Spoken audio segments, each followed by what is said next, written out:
5, 6, 7, 8. Maisel. I almost said marvelous. Oh, that would have been redundant, but you don't know that yet. Yes. All right, here we go.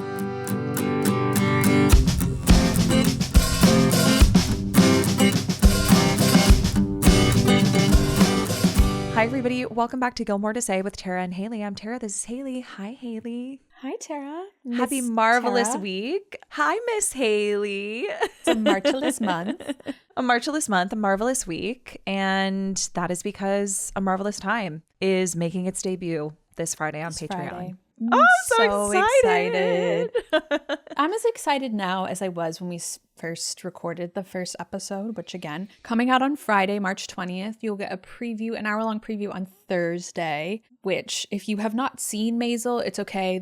It's only like the last 10 minutes that we actually start talking about Maisel. It takes us a while. We talk have about a Maisel lot the to whole say. time. It's that we don't start like the recapping the episode until Yes. the last 10 minutes because we talk about our history with the show, the history of the show a little bit. Our We're going to get into that today. our different understandings of the show. It's very funny. I'm going to read to you what Haley remembered. It is a Lorelai Gilmore style monkey underpants. Not even type. intentionally. Not even intentionally, just a stream of consciousness that made me laugh so hard when you sent it to me. And whether you've seen the show once, you've never seen it at all, you've seen it a million times, I still think you're going to have a really good time. Maisel is... I think our Thursday episode is kind of like a pitch. Like, if you love Gilmore Girls and you have not seen Maisel, let us bring you in. Let's try this first episode and see how you feel. And if you're like, no, I think if you don't like the first episode, dip out, like you're done. But I encourage all of you, if you are a Gilmore Girls fan, to watch the first episode of The Marvelous Mrs. Maisel, whether you want to join us on that journey or not. No, like you don't have to join us if you don't want to. Of course, never. But it's watch one it. of the most brilliant pilots I've ever seen. It's excellent. It's truly excellent. 10 out of 10. One note. Tara didn't have the note. I had the note. You'll find out the note if you listen to our episode about it. If you listen to the episode, yeah, it's true. But I have no notes. I think it's absolutely stunning. I think it is Amy's best work.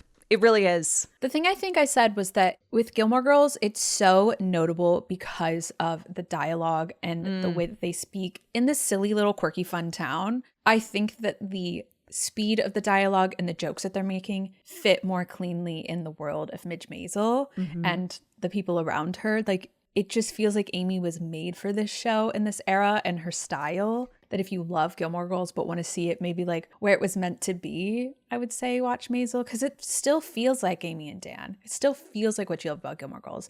It's still like the strongest woman, funniest woman, most glamorous woman you know. And I feel like if you like Gilmore Girls and all the things you like about it, it's there. Like, you're having only really seen the pilot and only remembering the pilot thus far. I think if you like Gilmore Girls and you go into this and you don't like it, I don't know what to say. I don't know what to say. Shoot, the woman was too stunned to speak. She has no more to say. No more to say. I have no more to say if you don't like it. But like, no, but truly, I haven't met a person who's a Gilmore Girls fan who didn't like Maisel. And if you're out there, that's okay. There's let no us know. judgment. I would like to meet you, actually. I'd actually love to meet. Come forward. In the parking lot. Come forward. No, in the YouTube comments. Not in the parking lot. Not the parking lot. Car. Speaking of being on YouTube, though, today we launched our new website, which also includes new merch. And we have our Marvelous Time tees, which I love. Haley's is so cute. She's wearing the black one with the pink font. I love it. It's a marvelous time. Head on over to YouTube if you haven't seen it. It's so cute. And they're the little cropped comfort colors. It's not the full length. Yeah. It's very, very see cute. the bottom of my shirt. And it's not like super cropped. It just like hits at the top of your jeans, which is perfect. Like, it's like, yeah, it's perfect tee to wear with jeans because it just like hits perfectly where you want it to. It's not too cropped. It's not too long. It's definitely not a leggings tee. So if you want one that's like more jean friendly, which next week we might be having some more in this style if you do like it. So stay tuned. Spring is springing. So this website of ours has been long time coming. We've been designing and working on this website for over a year with Emma McGoldrick, who is with ESM Creative. Emma's amazing. She actually did our rebrand when we rebranded Gilmore to Say and did our whole photo shoot and everything. So we knew we could trust her with our website, and she really came through. She's had it ready for us for So it was us. It wasn't long. Emma.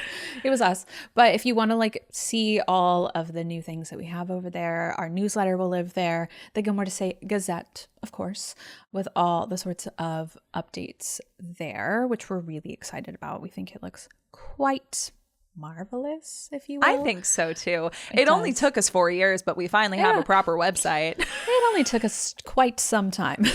We're really excited. So we launched that yesterday, and it includes some new merch, and you'll be able to go over there and The old and merch check it out. shop's over there too. So yeah, it's over there. head on It's still, over. it's still intact. it's still intact.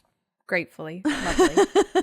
So those are our Marvelous Time teas. And if you want to join us for a Marvelous Time, the podcast on Patreon, we launch this Friday, March 20th at patreon.com/Gilmore to Say. You'll find every episode that we're going to post of A Marvelous Time is going to be there for our super cool party people and our vicious trollops. If you want to join either of those Patreon tiers, you'll get a whole back catalog of episodes from Gilmore Revisited, the Rewatch Club. And we also have our Life and Death Besties tier, which is still in Gilmore Revisited, and they are on season 5. So if you want to move through it more slowly, you can go back and see that. But super cool party people's vicious trollop, get all of our new episodes plus every episode that we've kind of ever released there. Yeah, which is really fun. Much to enjoy. More to enjoy. So head on over, patreon.com/Gilmore to Say. Or you can find it in our show notes. You can also find it on our website. You can find it on our Instagram. Anywhere you go, it will lead you there. Yeah. Where we lead, you will follow on anywhere that we go. Right? Nicely done. Really nicely done. Thank you so much. But on Thursday, we actually did a rerun of an episode we recorded and released 3 years ago, which is so crazy. A Gilmore rerun. Oh my little gosh. Gilmore rerun. I miss reruns. Yeah, me too. I thought it would be really fun to do a Gilmore to Say Revisited episode where we talked about Amy Sherman-Palladino and her life, her history, what led her to the creation, inception, and production of Gilmore Girls. And so at the end of that episode, we said, when we get to Maisel, if we ever get to Maisel, we'll do a whole episode about Amy's journey to that. 2023 was so long ago that it felt like a lifetime away. It's true. Today. I did love that episode though. I went back and re-listened to it. Yeah. And I was like, oh my gosh, this is also fascinating. Thanks, girls. Because I remembered most of it. But there were some things that I was like, oh, I don't remember that. That was fun. Yeah. Also, what was my voice? Your voice? In 2023, my voice was so strange. In what way? It was different. I don't know. Did I sound different? Well, usually admittedly, when I listen to our episodes, like replay them, I'll listen at like 1.7 speed just so I can get through it. And I started to listen to it at that. I was like, what's wrong with my voice? Maybe it's just fast. And I went back and listened to it at 1 and I was like, who is this talking to Tara? It was me. My voice sounded it was 3 years ago. My voice sounded so different. Wow. That's so funny. I don't know why. You were still learning how to talk. The ripe age of 30. She's almost got it down. She was learning how to talk. Yeah. Yeah, I think that, as you settle in and get more comfortable, and I think we've gotten more comfortable on the show. Yeah, your voice inevitably drops a little bit. Maybe. We'll see. Know. You just got to drop into it. But anyway, we did this episode and it was really fun to do a deep dive on Amy. And we wanted to save doing the journey from Gilmore to Maisel for when we started Maisel. And here we are. I can't believe that was 3 years ago. So we wanted to rerun it for you guys so you guys could listen because we had to listen to be like, what did we talk about? Where did we come from? Where did we come from? Who are we? Where do we come from? Where do we come from? And this was really, really fun because I wanted to do the journey of Amy and Dan from when they forget Dan. Can't forget Dan. No, we love Dan. Not. Dan Stan on this podcast. Amy and Dan from when they left Gilmore Girls in 2006 to what brought them to produce Amy's second very successful series, The Marvelous Mrs. Maisel. That was a really sad way to phrase that. What? Because it was her second very successful, but it was her third series. Actually, it was her fourth series. If we're the return of Jezebel James, if we're including her. It's true. But it was just like the very particular way that we phrased it. Well, because Bunheads is so iconic. And I do want to talk about Bunheads. Well, I think within the Gilmore fandom, people think of Gilmore Girls and then they think of Bunheads and then they think of Maisel. Maybe not the Gilmore fandom, in like the Amy Sherman-Palladino universe. They really think of that and trio. They love Sutton. They love Sutton I feel like Foster. It's iconic in their own lore because of the Sutton of it all. But when you think of her two iconic I would argue, like maybe household name series. You've got Gilmore Girls and you've got The Marvelous Mrs. Maisel. And the spectrum and the journey in between that is what we're here to talk about today, because it is very interesting and I learned a lot of things that I didn't otherwise know. Ooh. I'm very excited. And I wonder if you knew about these things, because like I didn't keep up with Amy and what she was doing after Gilmore Girls. She was just like my favorite creator who created this show that I really loved. And, yeah. She wasn't like the part of it that I was like, as a teenager, the most interested in. Like I then settled into just rewatching Gilmore Girls endlessly, nonstop. And it wasn't that I was necessarily keeping up with Amy herself and her career.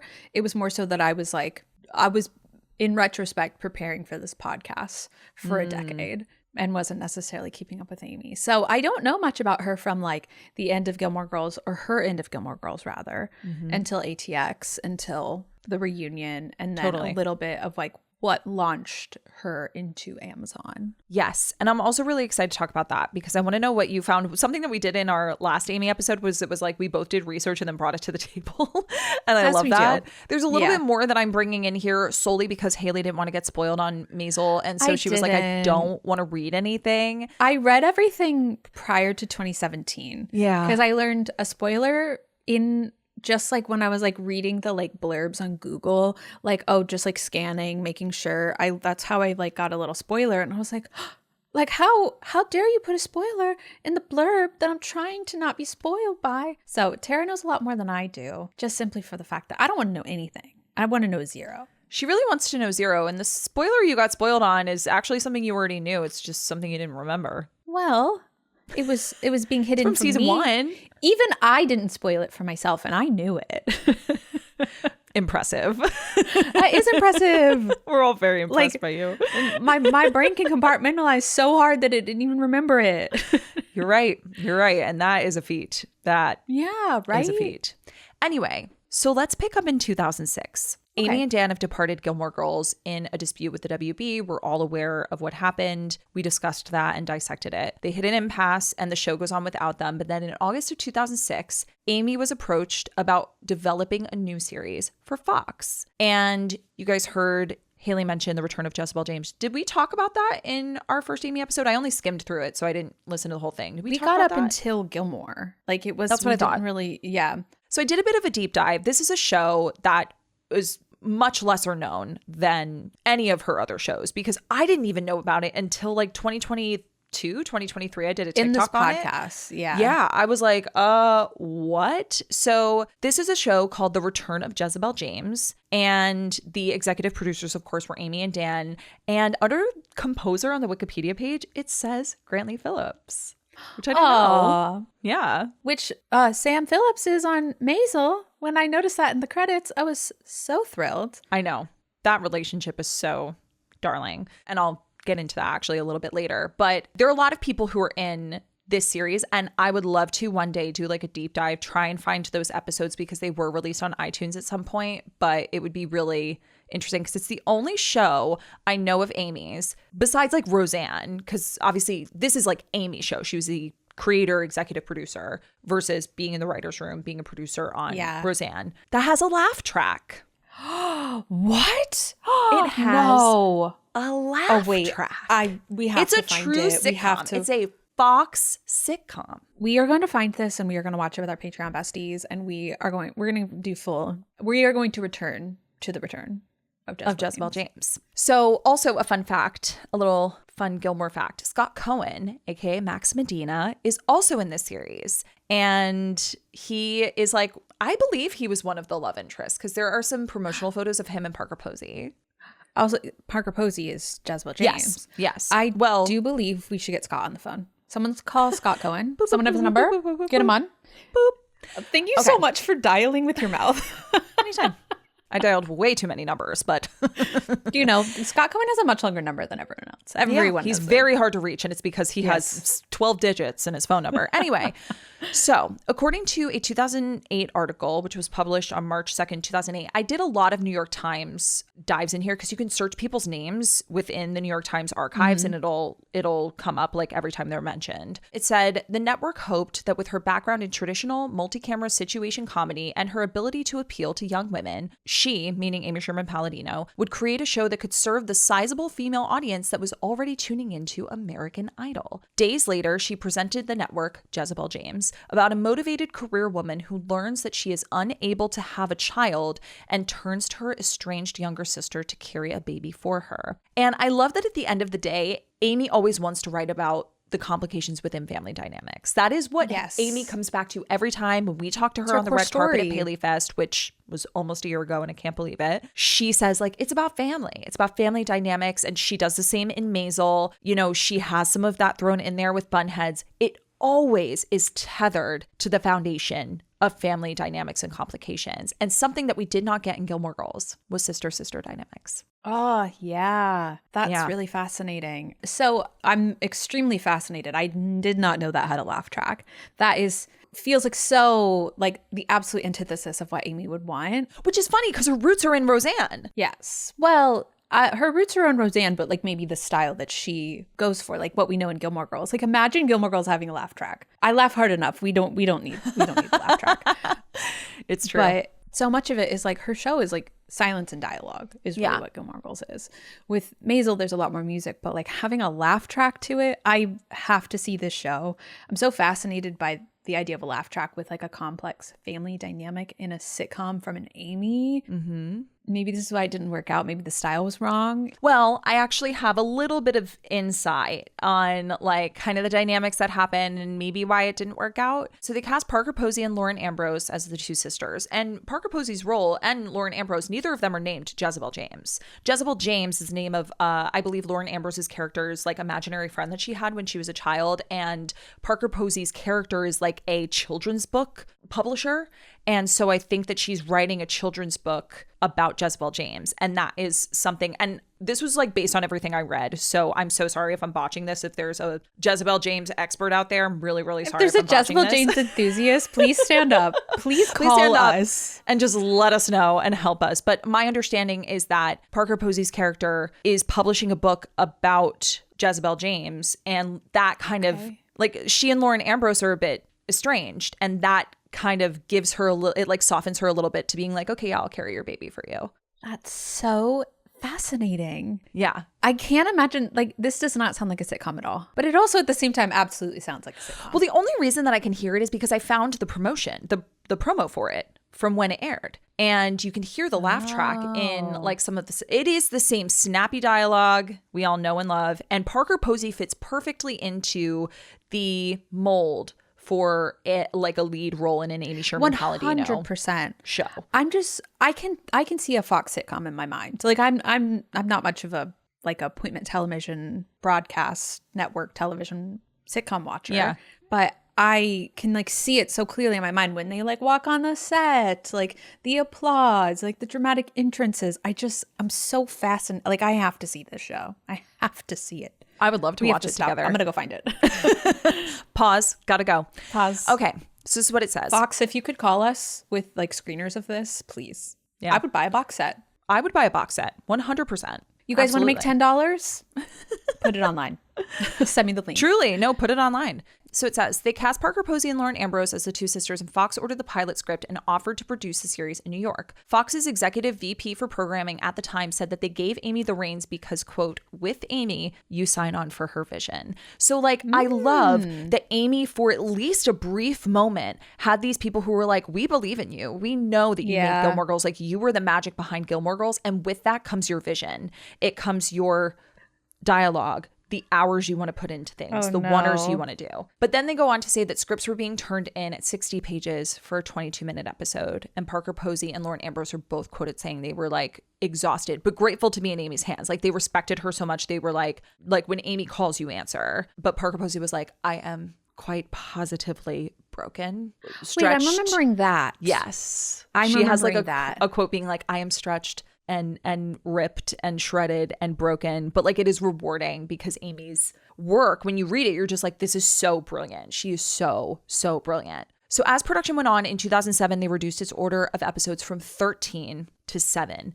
And this was on the precipice of an anticipated WGA strike, which was very, very famous. Okay, this is coming back to me now. Yes. Yeah. Yes. Okay, maybe we did talk about this. Yeah. And then instead of airing it after American Idol, which was the plan, that is the whole reason they decided to do this. When you said getting into the American Idol audience, I was like, oh, time-wise. It has to have been time-wise because that doesn't seem... This seems different. Yeah. Different. But they were going to air it after American Idol to like hook people in. So smart. Except then they didn't follow through on that. Fox then, instead of airing it on Tuesday nights after American Idol, aired it on Friday nights. They wanted it to fail. Death sentence. I just find that so strange that they were like, yeah, this is the reason why we want this show and we trust you. And then something happened. And according to the execs at Fox, they said the reason they didn't do that is because sometimes American Idol would go over and they didn't want to cut into its time slot. So they put it on Friday nights. But anyway, this goes into production and they wrap right before the writer's strike. And the positives of the writer's strike is that Dan and Amy are now in New York City, which is a place that feels like home to them. You know, they were in LA for so long. Amy grew up in LA, but she feels like a New Yorker at heart. She was born here. And the positives were that it introduced them to more New York-based writers, taught them to recognize the building exteriors of the corporations and studios they were striking against, and it helped them better get acquainted with their adopted city. And I really think that despite the fact that we know the end of the story, the show, you know, didn't go on to be successful, this laid a really, really interesting foundation for in 8 short years, them to start production on The Marvelous Mrs. Maisel. So The Return of Jezebel James premiered on March 12th, 2008. 2 days later, on March 14th, 2008, the New York Times, who had published all of this information about them just 12 days prior on March 2nd, did a review. And the article ends with, Miss Sherman-Palladino has brought us up to expect better. That was the last sentence of the article. And I read several articles about The Return of Jezebel James with women, especially, who were writing these, who were like, I was so excited about the return of Amy Sherman-Palladino after every single thing that happened with Gilmore Girls. And unfortunately, someone said it was more fizzle than sizzle. And that bums me out. And I really do wonder if it's because a lot of them mentioned that the laugh track just didn't feel right. Well, that's what I was going to say is when I was looking up stuff about Maisel and like how like their move to Amazon, how they felt about it, someone asked if they would ever return to network television. And she said, no. Like, am I making myself clear? No. Like she said, absolutely not. And it just goes to show that like after like being on the WB and then being on Fox and then Bunheads, which was ABC Family, I believe, that all of those have very similar endings, that like it's very clear that something was going on between her, the vision. For one brief shining moment, it seemed like there was a budget, that all of those kind of end the same with being like, with Amy, you sign onto her vision. And then it seems like there's a lot of conversations that take place outside of her vision of people trying to make it work. Because she said they've been in this business for a long time. When we started at broadcast networks, you pitch a strong woman character and you see men in the room get very nervous about a strong woman character because often they worry that if the woman is strong, she's not going to be likable. Now you pitch a Midge Maisel, there's no nervousness, there's no question about it. And she talks about how there was like a difference between pitching it to Amazon, who like they were buying into like the nature of the Palladinos, the vision of the Palladinos, and it seemed like they were actually doing that because they believed in Midge Maisel. Versus it seems with Fox, they're buying into Amy because of the audience that she has, and not necessarily trusting her vision. Because this like little story that she's telling about men fearing like a strong woman, it's definitely like a little anecdote from what happened, probably summarizing a lot of the experiences that she had, maybe with Jezebel, maybe with Bunheads. Totally. So it seems like that makes a lot of sense that ended that way. All roads lead to streaming is kind of where Amy and Dan feel now. Which is really fascinating because there's a book I'm going to reference in when we start getting into the conversation about Maisel, where Stacey Wilson Hunt, who does this interview with them, who was the moderator at PaleyFest last year when we went, she talks to them about, you know, writing for streaming and how different that was than writing for network television, but talking about how streamers are starting to, and even network television, are starting to encourage writers to have a 5-season arc pitched with the show. And Amy and Dan being like, there is literally, like, that is the most irresponsible move that these studios could make, because so much of what we've built on Gilmore, on Maisel, was happening as the show was unfolding. You're not going to know what's going to happen 5 seasons from, like, maybe, yes, you have an idea. Obviously, Amy in the last 4 words and the lore there. And they did have an idea in mind, an ending, so to speak, in mind of what happened with Midge, but they didn't know how they were going to get there. They didn't know, what the entire arc of season 3 was going to look like when Amy pitched the show in 2015. It, like, at least every nook and cranny of it, it comes with, like, what the audience wants. It comes with what they think works. They had something planned for season 2 that I can't wait to tell you about, that I learned in this book, that was like, that's never going to work. And so I think that, like, it's very interesting to hear them talk about, like, the changes in the industry. And I love that it seems like studios have at least trusted them in some regard to be like, okay, I know you know how to tell a story, and I know that you know how to paint the picture. So as long as you give us a good pitch, I know you're going to take it in a good direction. But I don't think they're giving the same agency to young writers these days. No, I think it's a kind of a case-by-case basis of how that manifests. But I think that at least with Amazon, I think that they saw her vision and how well it worked for Gilmore Girls and how much she fought against the studio and, like, what she was able to get and what they didn't, more importantly, what they didn't give her. Money, right.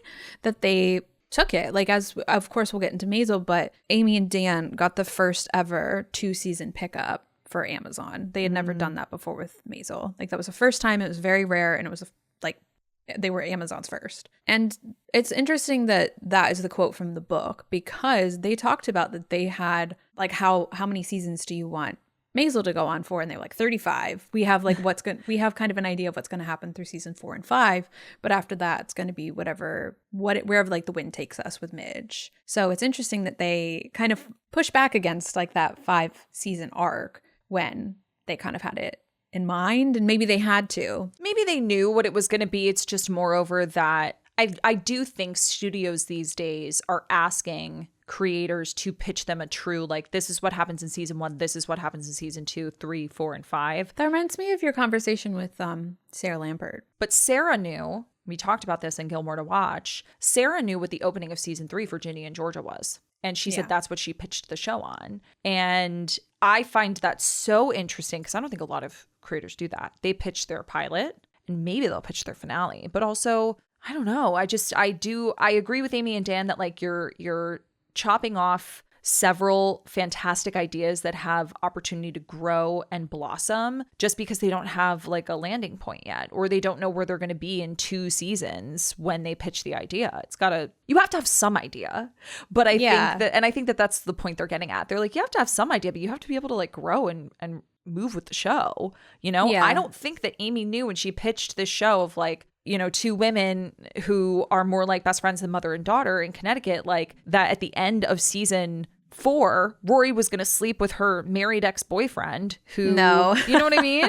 And that is, like, that's so different, arguably too. The best season finale, and no one could have predicted that. So yeah.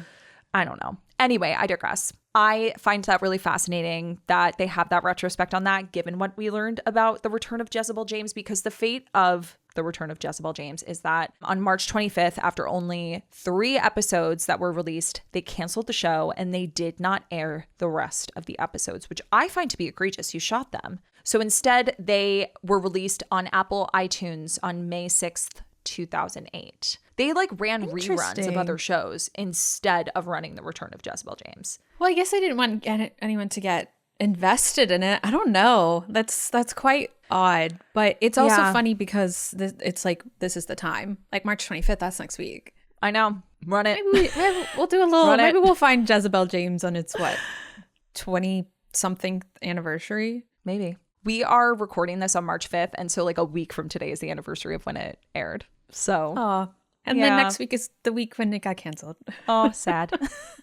Sad. Here's what I will say is that, it sounds like Amy, in all of her retrospect about these things, these projects that, like, started and then didn't end up going anywhere, she has a really thick skin. She's just like, people weren't into it, and that's okay. Like, and at least it happens. Front facing, she definitely does, because, like, there's you gotta have some sort of feeling about it, but, like, she doesn't let it hold her back, hold her down. No, she doesn't let it hold her back or or like get her down. This was such an inspiring journey to go on research wise, because I just look at like what she built with Gilmore Girls, which she said this at Paley Fest. Has said this about Maisel in other capacities and other interviews, that if you're lucky in your life, you'll have one hit under your belt. Yeah. If you're lucky. And she got 2. And I just think that that's such a phenomenal way to look at things, because this industry can be very volatile and it can be very cutthroat. And, you know, she's like, I thought Gilmore Girls was just going to be my one. And then she gets this incredible show that just explodes. We'll get there in a second. Not yet. So that was in 2008. In 2010, there was an article out that someone was doing with Outsmart magazine about Sam Phillips. And it made me want to talk about the music in Gilmore Girls just from a Sam Phillips lens, because I know we talked about it as a whole in our first year on this podcast. Then we talked with Grantley Phillips last year. I'd love to talk with Sam Phillips, but I'd love to talk about just her and the history of how she became the soundtrack behind Gilmore Girls, because it's so iconic. And we just watched Partings recently on Rewatch Club, and just seeing her play the nostalgia song. Thank you. Taking pictures. I got so misty-eyed because I was like, this is so poetic and beautiful. And I just love her contribution to this show.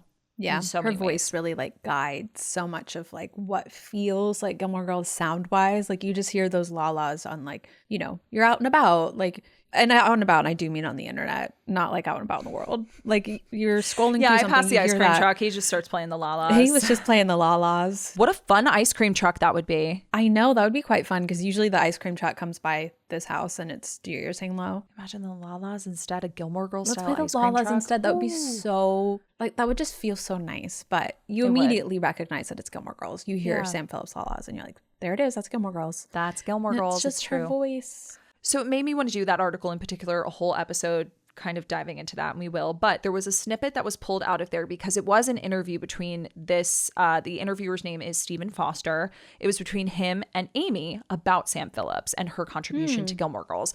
But at the end, he asks her what she's working on. And this was in 2010, and I think January of 2010. She said, well, I just wrote a movie for Sarah Jessica Parker that we're trying to set up. It was called The Late Bloomers Revolution. It's a book, and it was supposed to be an adaptation, which she was also supposed to direct. But she said the movie industry, woo, that takes a long time. That'll suck your soul out of you. And then she said, the Late Bloomers Revolution. I don't know why I'm writing this down as if no, she you can't should, tell me because about I was this actually later. going to suggest like maybe book club. Maybe we'll have to see, because this doesn't seem like it. Did it go anywhere? It didn't. It ended up going somewhere else. But the other thing she said was, I'm writing a pilot for HBO. I'm just working. I'm just paying the bills. Kind of vague, but very interesting. And so there was an article on Playbill written about the Late Bloomers Revolution adaptation in 2007 before Jezebel James, but it was eventually sold off to ABC without Amy Sherman-Palladino or Sarah Jessica Parker attached.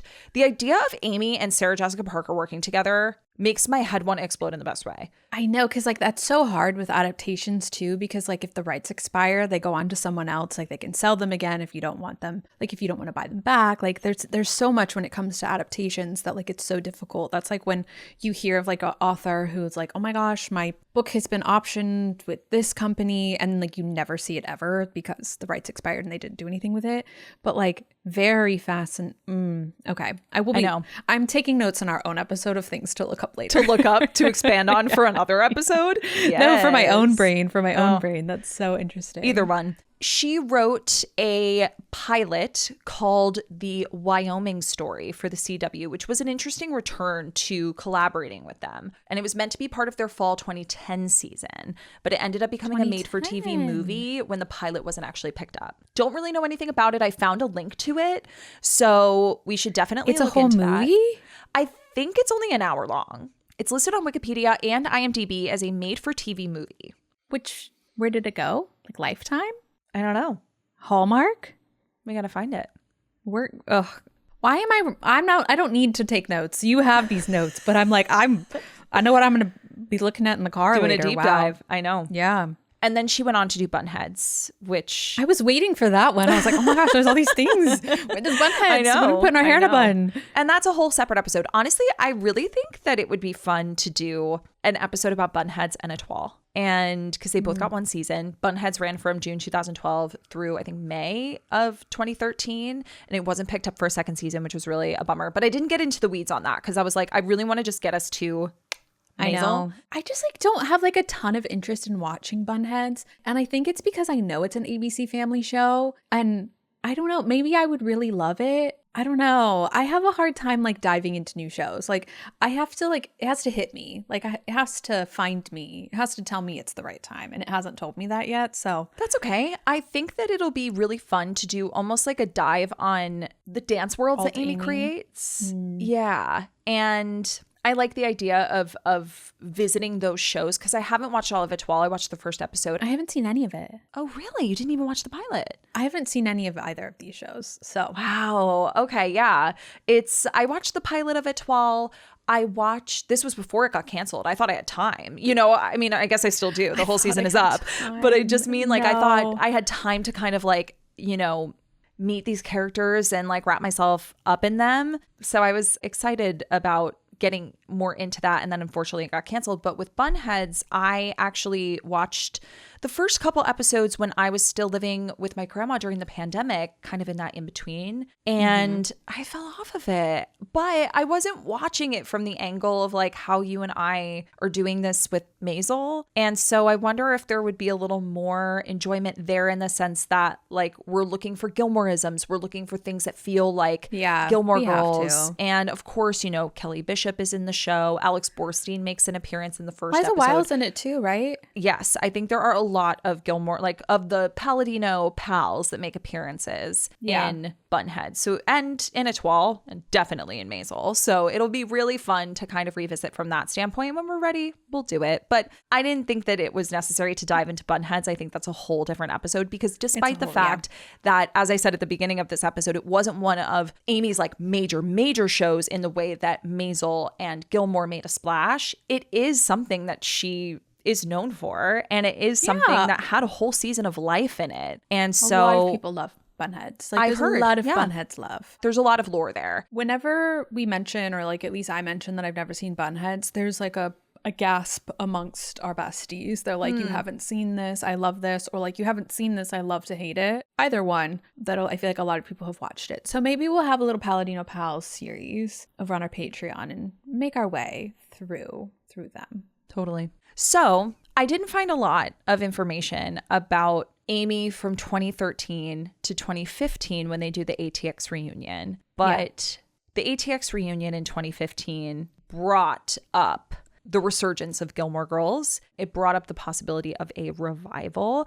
And so I was kind of looking for the origin threads of Maisel when I was looking at this book that I got. Gorgeous book. It's called The Magnificent, Magical, Marvelous Mrs. Maisel, the authorized companion to the making of the iconic series. Authorized companion. That's what made me go, oh. But if you're on YouTube, you can see it. It's a nice little coffee table book that's like actually worth its weight. It's beautiful. When I went into Barnes & Noble and I got it, I was expecting it to be like a hardcover book, but something smaller. And then they pulled this out and I was like, oh, okay. And it's great because I love it. There's a lot in here that I couldn't share with you today. I bought this thinking, and I won't, because I have been threatened with being fired. And as you should. Okay. We all agree. But I'm very excited to talk to you about the things that I did learn in here about maybe not the inception of Midge, but the early stages of how the Marvelous Maisel came to be. I will say I did find that she had written the script for Maisel before Netflix approached her about she basically said like Netflix was like, here's some money, come do Gilmore Girls again. And she's like, great. Yeah. And she already had The Marvelous Mrs. Maisel written. Yes. So per the interview that Stacey did with Amy and Dan at the beginning of this book, it says, Amy says, rather than doing a series about my father, I decided a girl comic would be more interesting given that the show was taking place in the late 50s. So the idea of Mrs. Maisel started there. I had a general meeting at Amazon Studios in 2015, which had been open like a week and a half or something. They were still very young making TV. At that point, Amazon was still telling creators, shoot a pilot, we'll put it online, and everyone can vote on it. Well, I did it again. Just blurted out a spur of the moment, half-baked idea, just like I did with Gilmore Girls. Yeah. And that was, I like, love the lore that. that was in every sort of like, she has Maisel, like this is like launching. It was, most of the articles were around the time that the pilot like had been aired. This was like when the rest of the season was coming out, that it seemed like she was giving it the same lore that Gilmore Girls had. And I was like, no, that's so fascinating that it's like always in the back of her mind. She said she was like shooting the shit with the Amazon execs. And they were like, here's this thing. But what I find really fascinating about the idea of like, rather than writing something about her dad, at this point, like between Gilmore and Maisel, her dad passed. Yeah, he passed in 2012. Yeah. So I find that very interesting that she went from that feeling and wanted to move towards something that maybe made her feel closer to her dad, that brought up feelings of like what he introduced her to when she was younger. Because Dan and her were talking about how so much of what inspired it were the comics that were coming up around her dad in the 50s. Yeah. And I was like, oh, that's so sweet. And she mentioned some of them in the pilot. Yeah. She even built a whole character out of one of them. So then Dan goes on to say, Amy wrote the Maisel pilot in late 2015, around when Netflix greenlit the Gilmore reboot. And if you guys listened to the episode on Thursday and you listened to the full episode that we released on Patreon on Friday, I found this pilot and I was wondering what iteration this was of Maisel. And I think it was at least one of the early ones, if not the first, because that I was able to find online. It was like a November of 2015 draft. And so if that was like her first true draft, or at least her first polished draft of Maisel, that's so massively impressive because most of it ended up in the pilot. It's almost exactly, though. You'll find out more about it if you listen to the Yes, it's true. Go through it. Amy asked Amazon to put Maisel on hold while we did the other show, and they were nice enough to say yes, which leads me to believe that Amazon produced that pilot. This was not a situation, because I think I talked about this on Thursday, that exactly what Amy had said. Prime Studios was new. I think the only show they had was Transparent. Was it?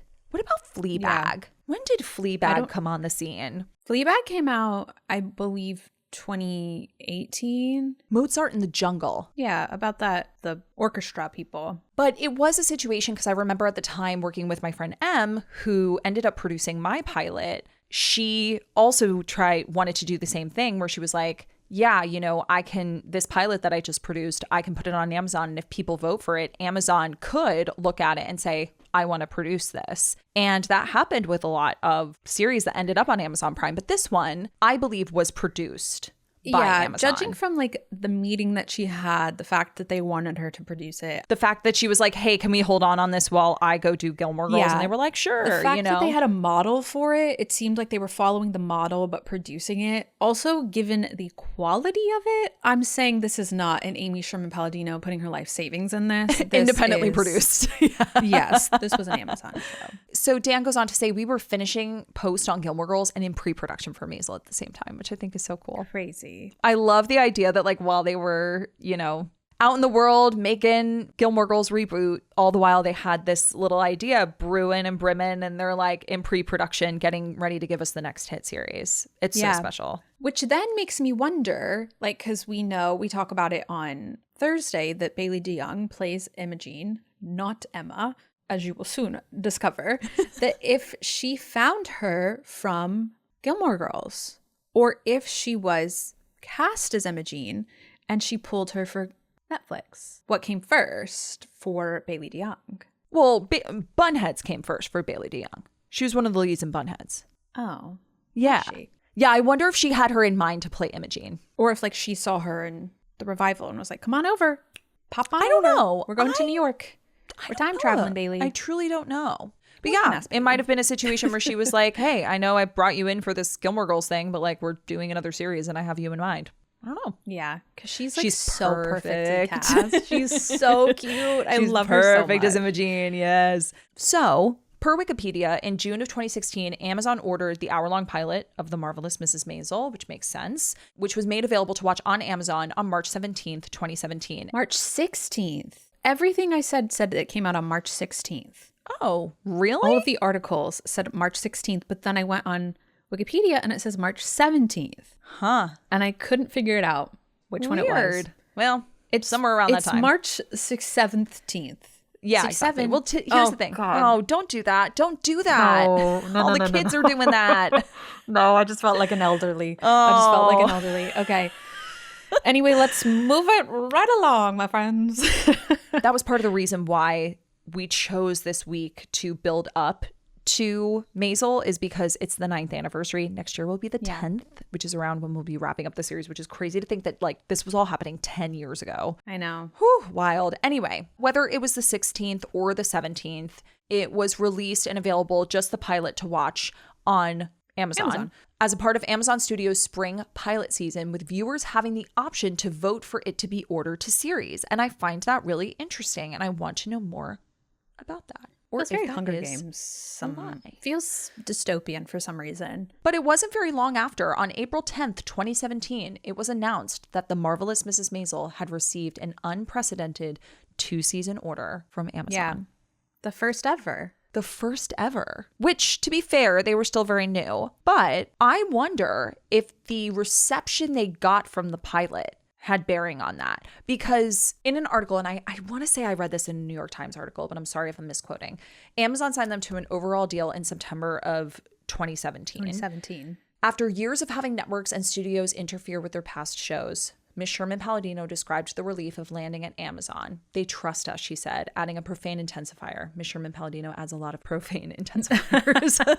Don't we know it? Which feels right for her. But I think that I meant to write this down, but someone who was an executive at Amazon was basically like, we saw this and we knew immediately it needed 2 seasons. We saw the richness of Midge Maisel and the world that Amy had built in just this pilot. And I talk about this on Thursday, and I talk about this in the entirety of our episode on Friday. This is such an incredible pilot. And in the first 6 minutes, you know exactly who this woman is, and you know exactly what world Amy has built. And that is so hard to do. And that is what makes Amy a brilliant storyteller. And I think the episode as a whole is like such a good sell on where this is going, because like if you've seen it or if you haven't seen it, it's really like a setting the status quo, breaking the status quo. It's setting it so well up for where it's going without you having any idea what's about to happen. Totally. Like there's just this anticipation of like how many people are going to be affected by this, like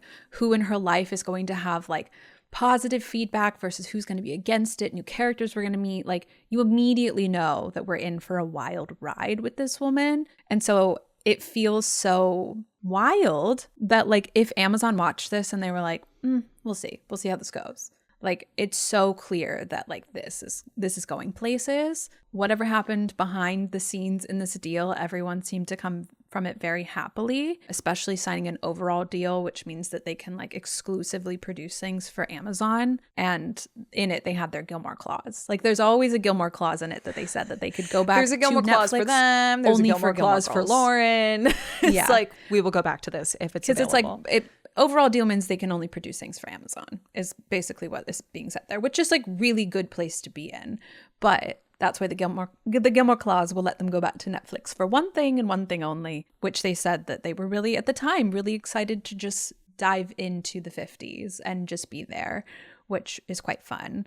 But I find it interesting that in 2017, they got an overall deal. It was renewed in 2019, and not much has come out of it since then. I mean, of course, they had a toile, but I find it so interesting that it was announced in, you said April, like after this came out in March, that by November, they had an entire series produced, finished, everything.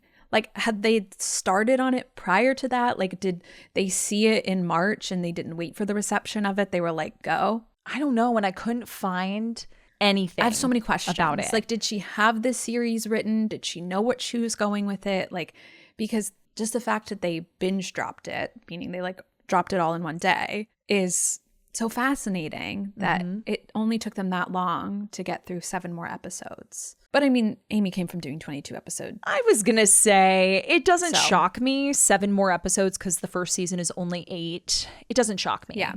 But no, I wouldn't be surprised if she had in anticipation built at least a handful of episodes out ready to, you know, take to task and film. It seems quite difficult to fall into a world, write one thing for it, and then step out of it and not have any more thoughts towards it. like you just kind of seem like you would straddle that world between you and your regular life, that like constantly kind of like snowballing about what could happen there. So I imagine once she put pen to page, because am I making it up that her and Dan wrote all of the episodes of season 1? I don't think you're making that up.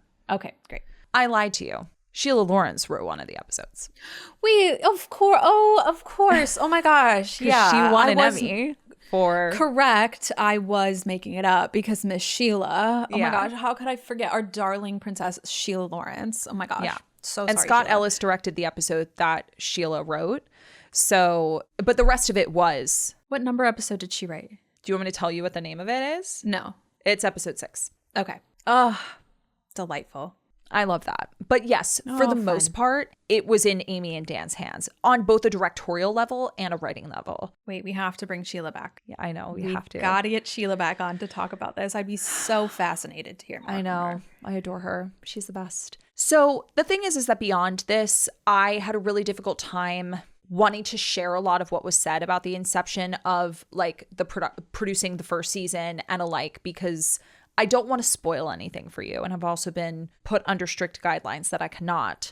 And so I would love to do more of like a retrospect, maybe after we finish season 1, season 2, etc. Like what bits and pieces of information were in this book, in these articles, because I think it'll also mean more to you. I would love to do you a deep watch dive it after we finish. Yeah, because there's so much that like I was avoiding but like wanted to get into the lore of, and more about how she decided to bring in Gilmore characters, because honestly, if I'm Amazon thinking about producing a series with Amy, knowing how popular even at that time Gilmore was getting, to know that she could bring these people in and get people excited, because like when Milo came in and Kelly Bishop and like all these characters, I know very vaguely from what you and other people have shared that like they're not big parts, but they're enough to draw the eyes to the show. So like I feel like knew at that point what people wanted, and they love working with these people. You know, they're not going to bring someone back who they don't enjoy working with, but at the same time it's like they know what we want. Yeah. It is quite funny for them to say that that's the first multi-season pickup for this studio that is 5 minutes old, but it's fun regardless. Absolutely. I also want to note that Deadline wrote an article of Maisel's inception and the honestly surprising Emmy sweep it had in its first year, because Dan and Amy, there's an article where they're like, yeah, they had us like way in the back of the writers. We were like back there with the dinner rolls. And then they called the Marvelous Mrs. Maisel, and everyone turned and looked at us and was like, the Mrs. Maisel who? Like, no one understood that this show was about to like explode. Sweep. Yeah. They're like, it takes 5 minutes. They have to cut to commercial break waiting for the Palladinos to get to the stage because they're so far back. Yeah, exactly. But excuse me, watch out, Modern Family. Deadline says, when the Amazon produced Mrs. Maisel came into being, it was as if the Sherman-Palladino vision had finally been matched with a studio that could offer the pair the resources to make the show that they envisioned, which makes its 20 nominations proof that staying true to their vision was worth the wait in the end. And that is because I think this Deadline article in general was about the fact that like Amy had come to like toe to toe with a lot of these studio execs that she worked with in the past, including Gilmore Girls. Yeah. And it was basically her saying like, no, I'm not sacrificing or compromising the vision I have for the show just because you don't want to put up the money for it. This is what we have in mind, and not in like a petulant way, but in a way that's like, I need to remain true to the creative vision of my show, and it doesn't sound like you're able to offer that to me. And it also sounded like, especially with the WB and with this being Amy's first show and everything she has said about it, Lauren has said, other people have said about the production of Gilmore Girls, that they like didn't trust her in the same way that Amazon ended up, or like value trusting what her vision was, which like look at him now, baby. Look at him now, baby. The end of that quote that I was reading earlier about like there's no nervousness, there's no question about it with Midge Maisel, trying to put her name together, Majel. She said that's actually a pretty big sea change. It's fantastic that that's happening. That's a result of having so many outlets that there's a less uniform business model sort of guiding everybody in their choices, because that's how you end up with the same cop show, the same medical show over and over and over and over again. And I was thinking about that the other day, and I saw some new medical show coming out. I was like, another one? Please. Like, oh my gosh, I love a medical show as much as the next person, but like only if it really like feels like it's like different or needs to be like seen, because like some of them I'm like, oh my gosh, again, another. I know. So I do understand that, and I do appreciate that she is seeing that and she feels seen in that. Something that was quite funny, because in 2017, that's when they got their overall deal. It was renewed in 2019, and I loved the quote that Amy and Dan said about it, which was, the team at Amazon has allowed us to have Dwight Eisenhower and John Kennedy as our presidents for the next few years, and for that we are eternally grateful. Because at the time, that was very recently after Donald Trump had been had been elected president. And so I love that theirs was that Dwight Eisenhower and John F. Kennedy get to be the presidents for the next few years in our world. That's nice. Amazon is the future of television, and we're thrilled to tag along for the ride. So It seemed like a mutual adoration fest between Amy and Dan and Amazon, which is quite interesting going forward to Etoile, not to like get too much into it, but Etoile was also quite unique in the fact that they ordered 2 seasons before anything aired. They're not doing their like model anymore of having the pilot, seeing how it does, and then ordering the rest of the season. They ordered 2 seasons immediately, dropped it all in one day, gave it 6 weeks, and canceled season 2, which is insane. But behind the scenes, there was a lot of change happening at Amazon Prime Video in terms of leadership. The person who had given them their overall deal had left, and someone new had just started. I don't know the specifics of like the people who it was, but I know there was a lot of internal political shifting between roles, and it seemed like maybe they weren't going to give it the chance that it needed, which is insane to me, to drop a show, like a binge drop it all in one day, give people 6 weeks to find it, and then cancel it.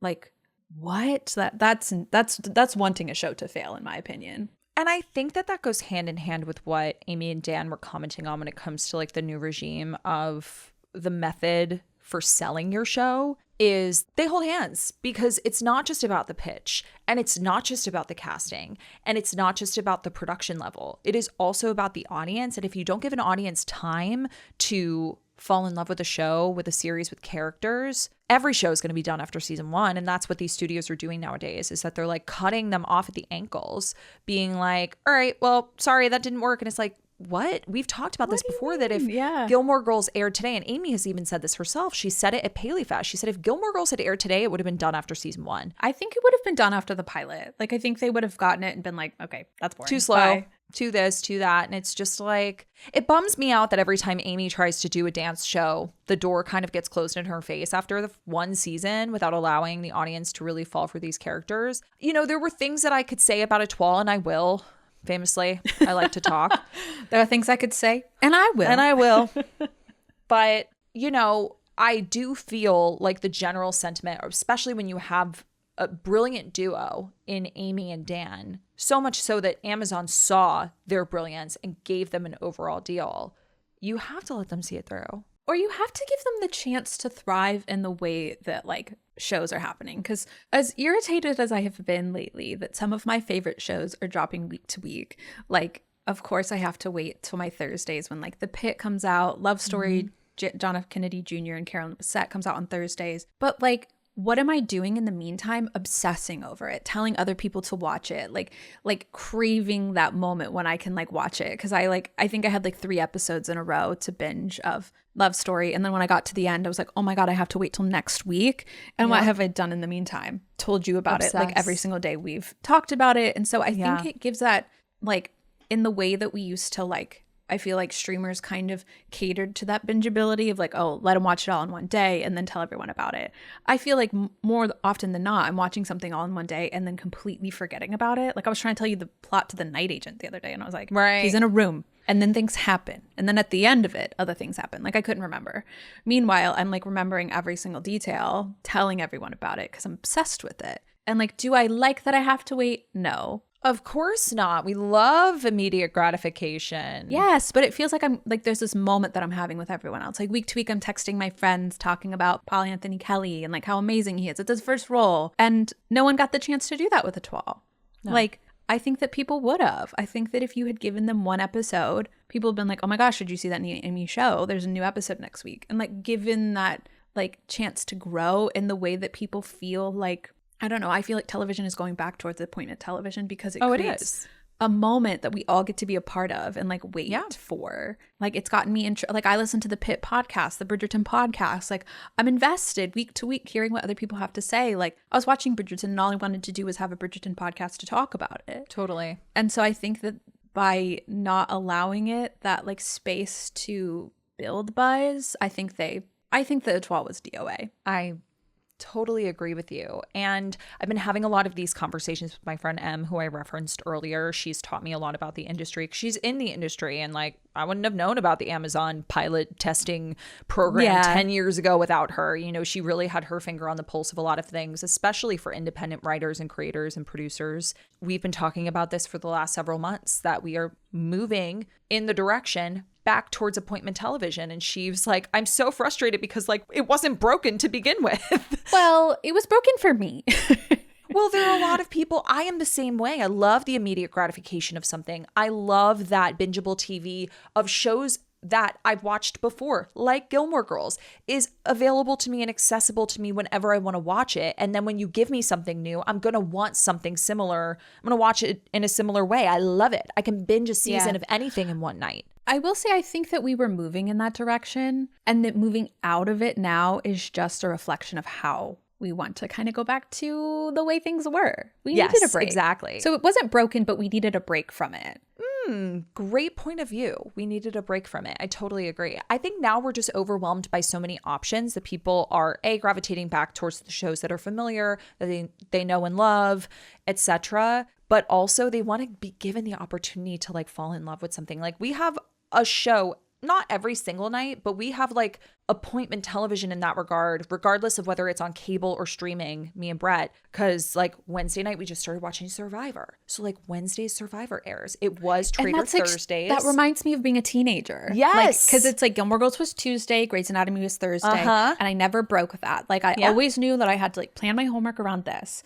And now Thursdays is the Pitt and Love Story. And it's like, I know that I'm going to watch Love Story on Friday because I want to like, you know, dive deeper into it. But the Pitt, I need to watch it right now because like they left me on the last hour last week and I have to watch it right now. And I listen to the podcast afterwards. Like that's my little routine. I also love that as two podcasters. It's so great to have like, okay, we watch an episode and then we listen to a podcast about it. We chat with our girls about it because like that's what it should be. You should be waiting a week in between, maybe not a whole week, but you should be waiting some time in between to like savor it, get excited about it, like maybe watch it again, think about moments you didn't think about before. And if you're watching it too fast, you're gonna miss stuff. And it's so funny because like I always make fun of Brett for not being able to like binge a show, and I am notoriously a binger, but he's not wrong. And don't ever, ever, ever play that for him because he will run with it. He is right. He's going to play it at your ceremony. He's going to play it all loop. That is what I'm going to walk down the aisle to. He's right. He's right. He's right. He's going to be like, say it again. Say it again. Luckily, he doesn't listen. Nancy will have it. She'll keep our secret. She'll keep it to herself. Nancy will keep our secret. She's a girl's girl for sure. I straddle between the two because I love to binge watch a show, especially something that's going to like keep me riveted. But I am with you that we are moving back in that direction. And as someone who wants to write for serial television and in a serial medium, I love it. But I will say, bringing it back to Amy and the studios of it all, she was announced recently as adapting a book. It's called The Griffin Sisters' Greatest Hits. And that is with Universal. So I will say, I do think that maybe the Amazon overall deal has shifted, or maybe this is something. I'm not sure. Maybe Etoile kind of like ended it. I don't know where we're at in terms of that. I did try to find out, but the last update on that was in 2019. Maisel ended in 2023. Yes. And so then, of course, Etoile was in 2025. Last year was axed. And the next thing that she's going to do is adapt the book.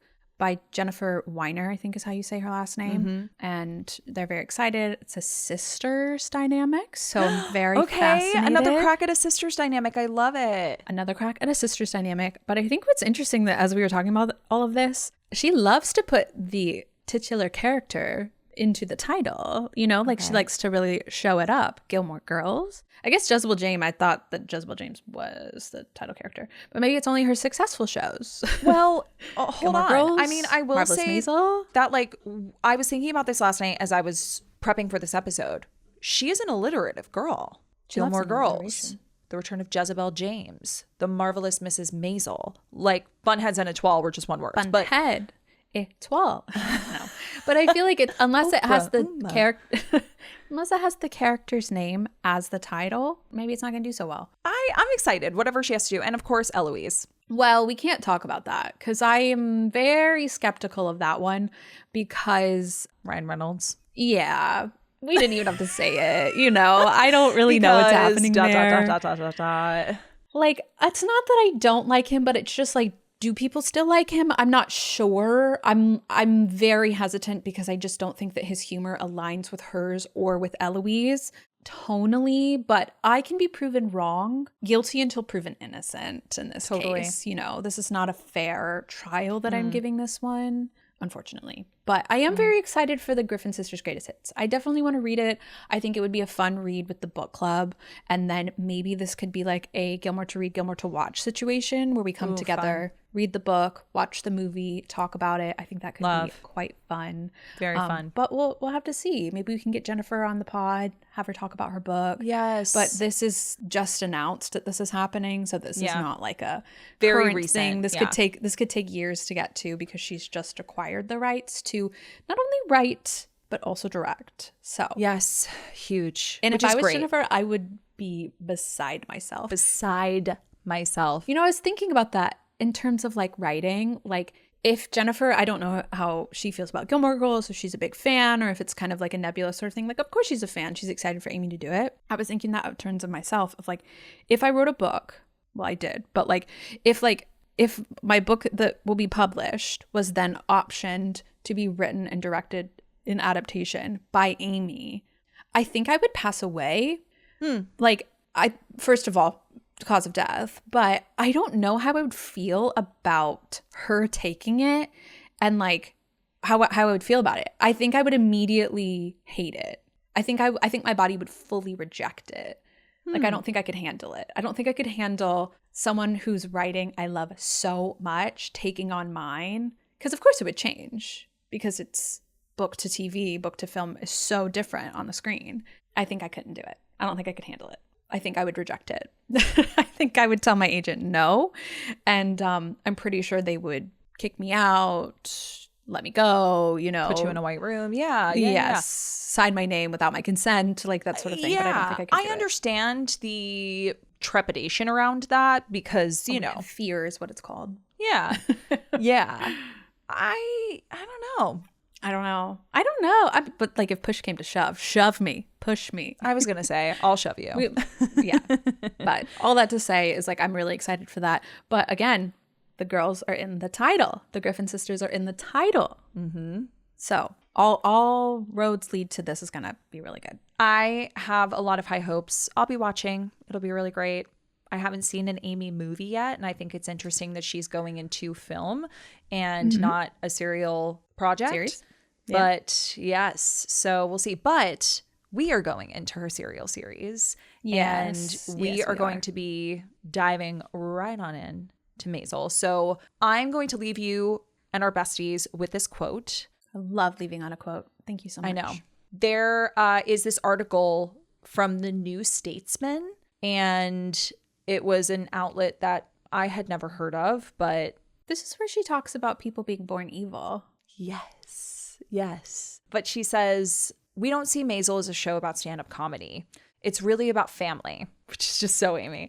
It's really about family, and it's about how one person's decision to suddenly pursue a different direction can explode everyone's very structured world. Sherman-Palladino's work is littered with confident, fast-talking, witty women struggling to deal with the immense amount of pressure they put on themselves, whether that's Rory's academic conscientiousness, Lorelai's decision to raise a child totally alone, or Midge's all-consuming perfectionism.